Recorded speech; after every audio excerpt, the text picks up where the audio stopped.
Batavia, tahun 1920-an, sebuah kota yang tertata, dibangun megah untuk sekelompok kecil penguasa, namun menyisakan ruang sempit dan keras bagi jutaan rakyat Bumi Putra. Di balik gemerlap gedung-gedung kolonial, rakyat pribumi hidup dalam keterbatasan, tersisih secara ekonomi, dibungkam secara politik, dan dipinggirkan dalam tata kota yang tak berpihak. Hindia Belanda berdiri kokoh sebagai sistem kekuasaan yang tak memberi suara bagi mereka yang paling menderita. Tapi dari jalan-jalan sempit kampung kota, dari suara rakyat kecil yang nyaris tak terdengar, muncul satu sosok yang berani bicara. Seorang anak Betawi, lahir bukan dari revolusi, tapi dari keyakinan bahwa suara rakyat tak boleh hilang.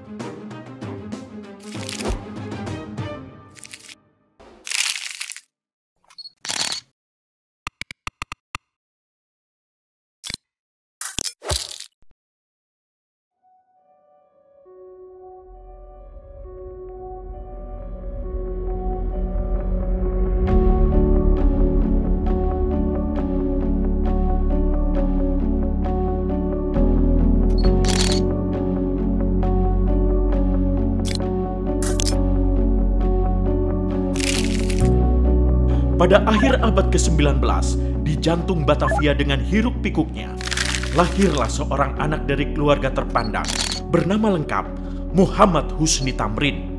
Ayahnya, Tamrin Muhammad Tabri, adalah seorang wedana pribumi yang bekerja untuk pemerintah kolonial, dihormati dan cukup berada. Tamrin tumbuh dalam lingkungan yang mempertemukan dengan dua dunia, tradisi pribumi dan kekuasaan Eropa. Ia mengenyam pendidikan di Koning William III School, sekolah elit yang kala itu hanya terbuka bagi segelintir bumi putra.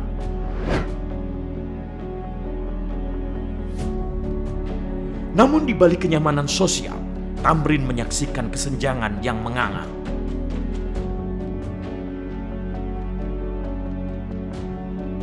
Pekerja kontrak yang diperas, rakyat kecil yang tak bersuara, aturan kolonial yang menutup ruang keadilan. Dorongan untuk terlibat dalam dunia sosial dan politik tak muncul tiba-tiba. Tamrin mulai dari yang paling dekat, mendirikan badan sosial dan membantu kaum kecil. Dari situlah jalan perjuangan dimulai, dari kesadaran, dari empati, dan dari keberanian. Seorang anak bangsawan yang memilih berpihak pada mereka yang terpinggirkan.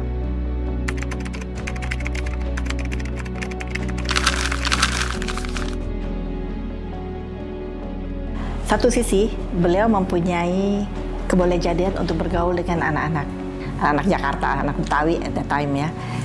Di sisi lain, keluarganya juga mengajarkan mereka untuk rajin beribadah dan menjalankan kaidah-kaidah keagamaan.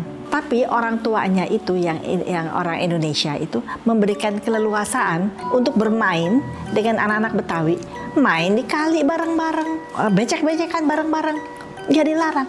Jadi si Tamrin itu tumbuh empatinya. Waduh, saya kok bisa hidup enak? Karena di dalam suasana yang pemerintahan Belanda ya, karena bapak saya wedana. Tapi kenapa masyarakat Betawi kok segitu sulitnya hidupnya ya? Sampai nggak ada fasilitas sama sekali untuk kehidupan layaknya mereka. Misalnya gini, kalau hari Minggu tuh, ibu saya diajak naik sepeda. Nggak naik mobil, naik sepeda keliling masuk-masuk kampung. Lihat tuh, kasihan ya, rakyat kita miskin, becek. Kamu di rumah punya lampu, mereka pakai lilin. Ah, nanti papi mau berjuang supaya di DKI ada listrik. Bukan hanya untuk kaum elit saja, tapi sampai listrik harus ada. Aduh, kasihan ya, lihat banjir, mereka kerendam rumah-rumahnya. Nah, di sisi lain, beliau kan sekolah Belanda. Jadi keterbukaan pemikiran, analisis, kreativitas, terus pengambilan keputusan, membaca, sehingga di situ membuka kemampuan dia berpikir. Seorang yang international minded, tetapi punya grip tetap sebagai orang Indonesia. Karena orang Indonesia adalah darah dagingku, Dan orang Indonesia adalah masyarakat yang harus saya perjuangkan.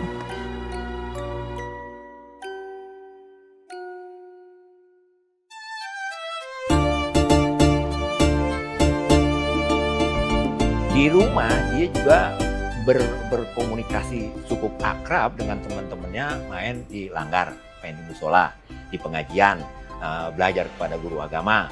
Nah, karena sifat seperti itulah memang sifat itu adalah sifat dasar dari masyarakat Betawi yang dia begitu cair dengan suasana, dengan kondisi, bagaimanapun kondisi yang paling sulit sekalipun, dia bisa senyum-senyum aja, dia bisa ketawa-ketawa, sehingga itulah yang dasar sifat dan karakter seperti itu yang diserap oleh Muhammad Husni Tamrin, dan itu akhirnya dia bawa terus di dalam dia punya langkah perjalanan hidupnya.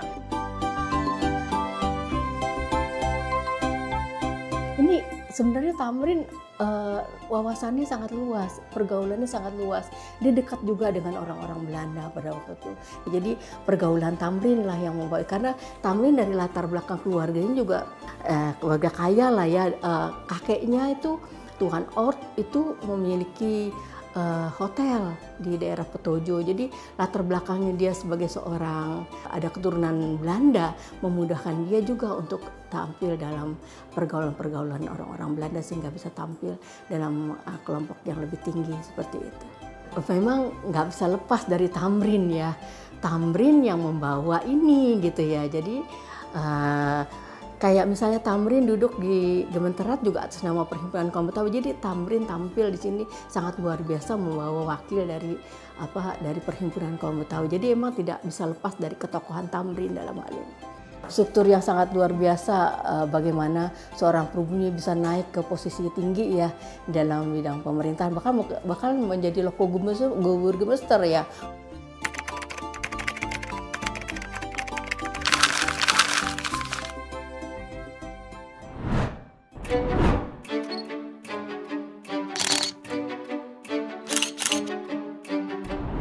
Tahun 1927, Muhammad Husni Tamrin resmi duduk di Volkskrant, lembaga perwakilan yang dibentuk pemerintah Hindia Belanda.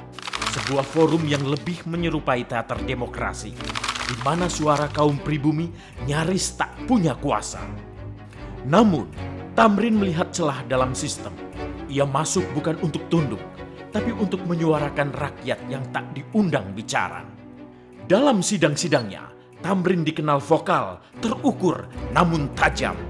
Ia mempertanyakan diskriminasi upah, menuntut hak buruh, mempersoalkan ketimpangan hukum.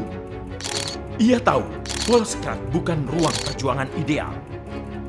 Tapi justru dari situlah ia melancarkan strategi politik, memanfaatkan struktur kolonial untuk menyuarakan anti-kolonialisme. Dalam pidato terkenalnya, Tamrin berkata,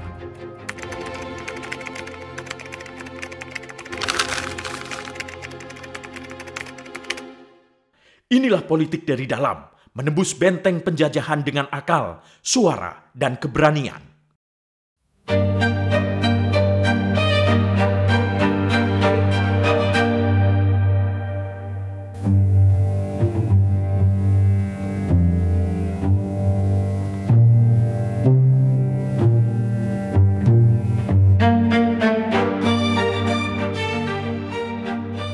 Koleksi yang kita pajang di Tata Pamer itu berupa foto repro, tadi seperti diorama dan juga memorabilia. Kalau naskah-naskah asli kita tidak ada. Kemungkinan kita memiliki buku-buku atau sumbangan-sumbangan itu yang kita simpan di storage atau penyimpanan atau di perpustakaan. Seperti pidato Pak Tamrin dari tahun 1927 sampai 1934 itu kita juga menyimpan arsipnya, tapi sudah bentuk disalur dalam bahasa Indonesia. Gitu. Di mana isi pidato-pidato itu adalah lebih kepada kritikan-kritikan Tamrin ketika di Dewan Volkskrant, ya, kemudian juga mosi-mosi dan ide-ide gagasan beliau yang tertuang di dalam pidato-pidatonya. Dan MH Tamrin juga sempat berpidato dalam bahasa Indonesia di tahun 1938. Ini isinya tentang kritik sosial saja, Mengapa Tamrin menggunakan bahasa Indonesia di pidatonya di depan para Dewan Hindia Belanda? Karena dia akan mengangkat bahasa Indonesia, bahasanya sendiri supaya tidak tergerus oleh bahasa lain.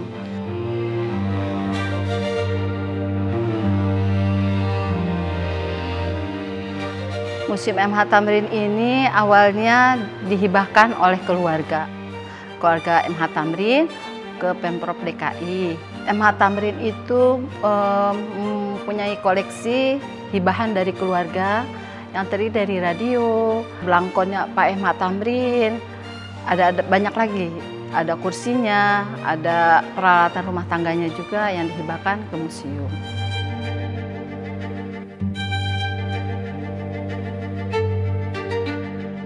Dia sebenarnya gerakannya dari dalam ya benar ya. Kalau misalnya nggak frontal terhadap pemerintah kolonial, dia bergerak dari halus gitu ya.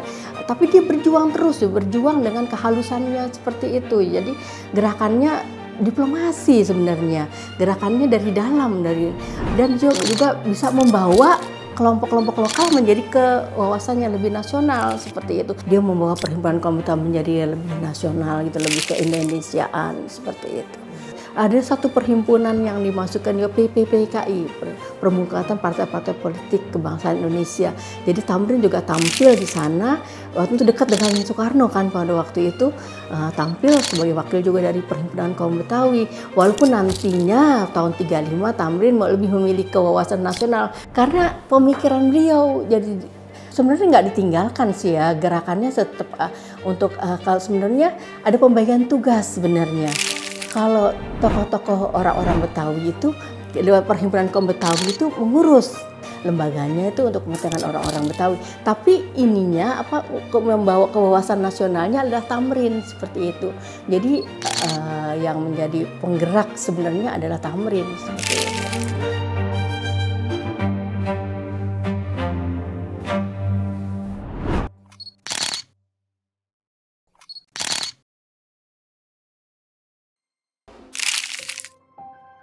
Di ruang Volkskrant yang penuh batas, MH Tamrin terus membawa suara rakyat yang tak terdengar.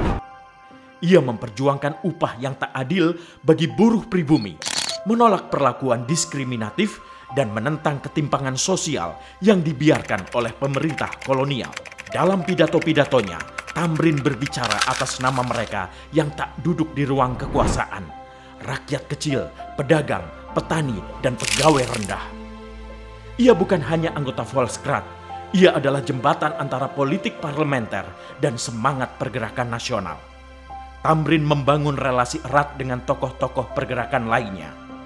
Ia mengerti bahwa kekuatan bangsa bukan hanya ada di atas meja perundingan, tapi juga di jalan, di rumah rakyat, di dalam semangat kebangsaan.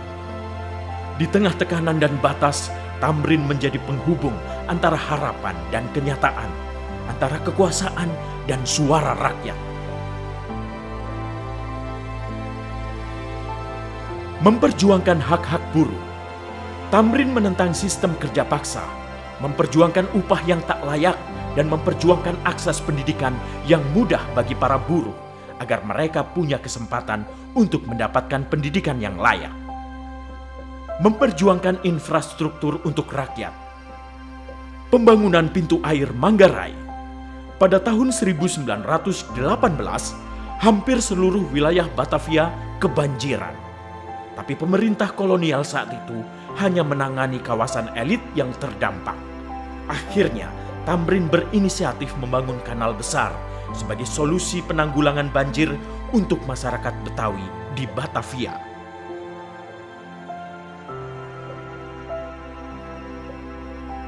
Pengelolaan air di Pejompongan. Tamrin peduli dengan ketersediaan air bersih untuk rakyat. Oleh karena itu, dibuatlah penjernihan air. Pembangunan Stadion VIJ Petojo. Kesukaannya terhadap sepak bola membuat MH Tamrin tidak rela kalau klub-klub sepak bola pribumi tidak diizinkan mengakses lapangan yang hanya diperbolehkan untuk liga-liga Eropa. Oleh karenanya, Tamrin langsung membeli tanah dan membangun stadion sepak bola sendiri dengan harta pribadinya. Dari stadion inilah lahir VIJ yang lalu berubah nama menjadi Persija. Memperjuangkan hak tanah rakyat.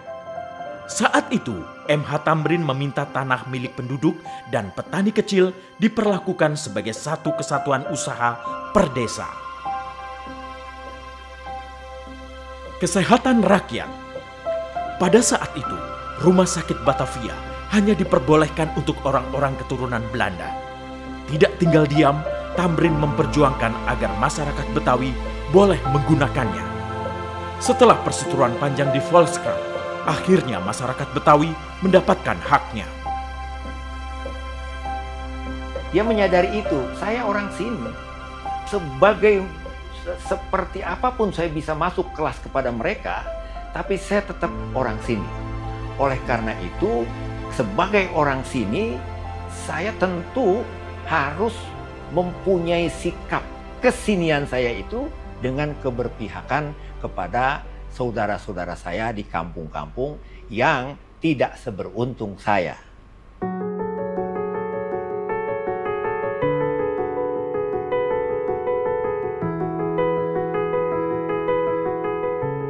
Dan tentang Muhammad Husni Thamrin ini saya menemukan dua hal karena saya menulis buku ini, Kota-Kota Indonesia, Pengantar untuk Orang Banyak, yang terdiri dari 3 jilid, yaitu peran Muhammad Husni Thamrin dalam hal perumahan dan perbaikan kota.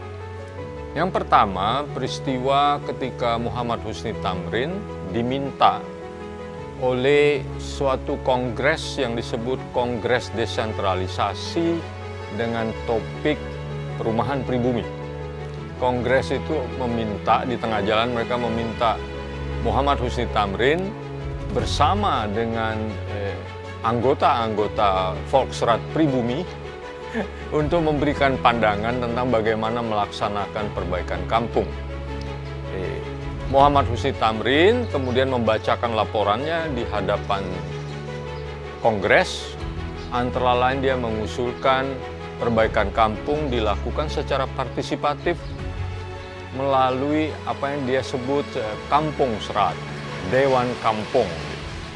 Dia bahkan memperinci bagaimana Dewan Kampung dibentuk, karena ada pertanyaan. Dia bilang ya mudah, di kampung-kampung selalu ada tempat-tempat orang berkumpul, misalnya di masjid, di surau, di depan-depan pintu masuk ke kampung. Di situ biasanya berkumpul orang-orang yang biasanya sebagian terdiri dari para tokoh yang dihargai masyarakat, jadi bisa direkrut untuk menjadi anggota kampung serat. Gitu. Sebenarnya sangat detail uraiannya itu. Jadi misalnya sebaiknya mereka dikasih honor karena nggak masuk akal kok meminta mereka bekerja secara cuma-cuma, sementara para anggota Dewan Kota kan dibayar. Menurut saya ini lalu berdampak ya pada program yang disebut program perbaikan kampung gitu. Tentu saya di zaman kolonial disebut kampung verbetering program, dan kemudian di masa modern program perbaikan kampung. Yang perlu ditekankan sebetulnya kalau kita membaca itu sekarang dan membayangkan di masa itu, saran yang sangat progresif ya, membentuk kampung serat, Dewan Kampung itu.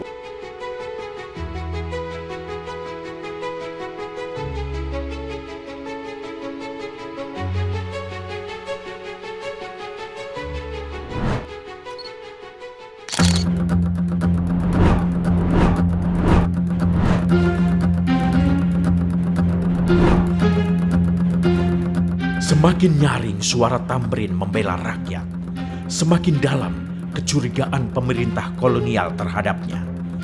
Ia diawasi, dibatasi, dan dicurigai sebagai simpatisan Jepang.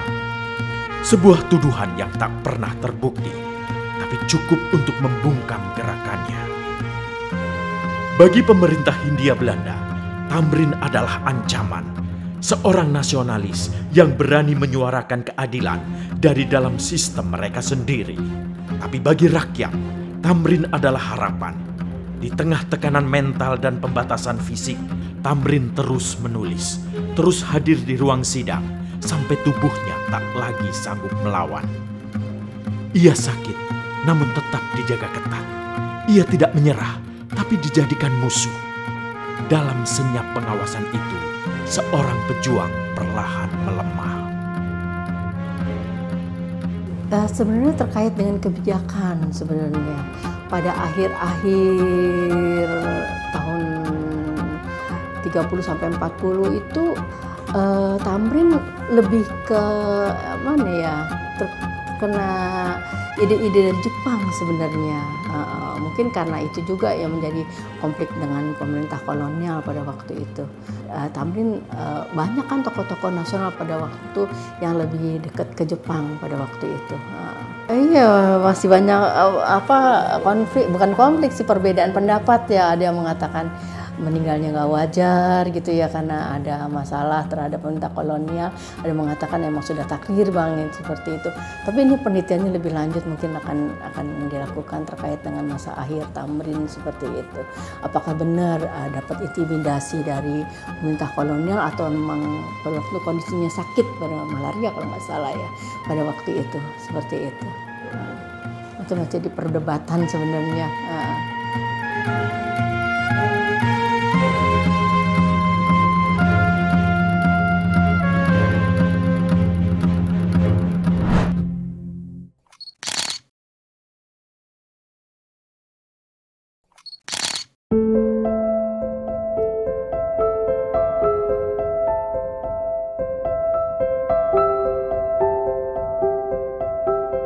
Januari 1941, suara rakyat kehilangan salah satu penyambung lidahnya yang paling lantang.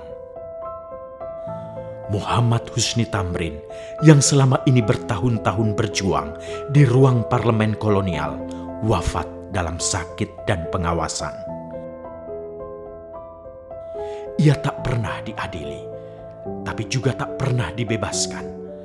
Tuduhan dan tekanan telah merenggut tubuhnya, namun tidak semangatnya. Jenazah Tamrin disambut ribuan orang. Jalanan Batavia dipenuhi duka. Dalam keheningan pemakaman itu, kita menyaksikan bahwa perjuangan Tamrin telah melampaui sekat etnis dan status. Tokoh-tokoh pergerakan datang memberi penghormatan terakhir. Tapi yang paling nyata adalah air mata rakyat biasa. Mereka yang suaranya dulu ia perjuangkan. Tamrin pergi, tapi api yang ia nyalakan tak pernah padam.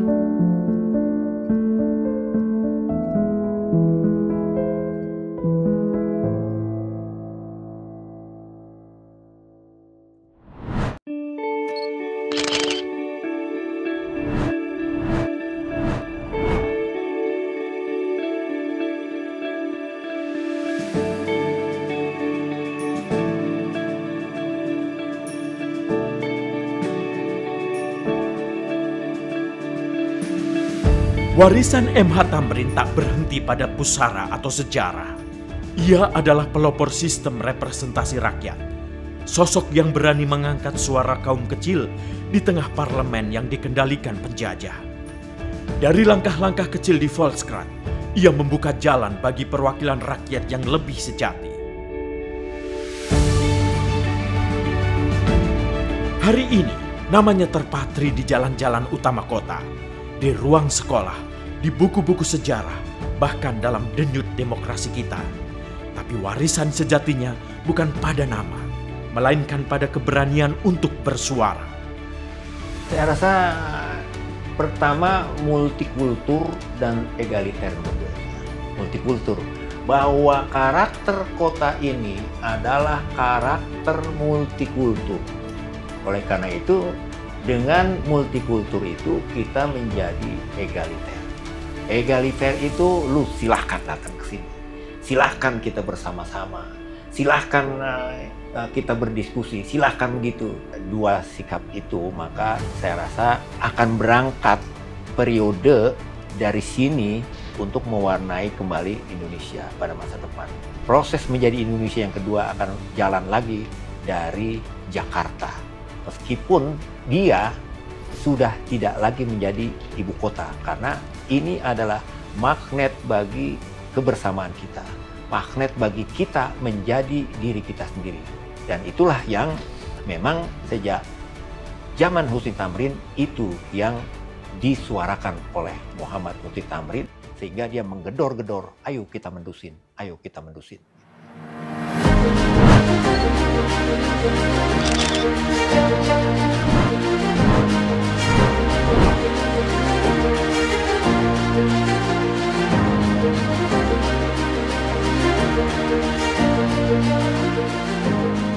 Meski hidup di bawah bayang-bayang penjajahan, MH Tamrin membuktikan satu hal yang tak pernah terbantahkan, bahwa suara rakyat sekecil apapun bisa tetap lantang. Suaranya tak berhenti saat Volkskrant dibubarkan, tak tenggelam bersama tubuhnya yang lemah karena tekanan dan pengawasan. Ia menyala dalam lembar-lembar sejarah, bergema di ruang-ruang sidang hari ini, dan bergetar dalam teriakan massa di jalanan yang menginginkan keadilan. Suaranya masih hidup, bahkan semakin nyaring, karena perjuangan belum selesai. Dan selama masih ada ketimpangan, selama masih ada rakyat yang tak didengar, maka suara itu, suara Tamrin, akan terus berbicara untuk kita semua. Cinta pada Indonesia, banggalah jadi orang Indonesia. Jangan sampai Indonesia itu rusak. Kita harus menjaga dan membela, membesarkan Indonesia. Kembalilah pada perjuangan. Lihat sejarah. Cinta Indonesia, punya integritas, punya kebanggaan, punya kepedulian. Itu modalnya yang sangat kuat untuk membuat Indonesia negara besar.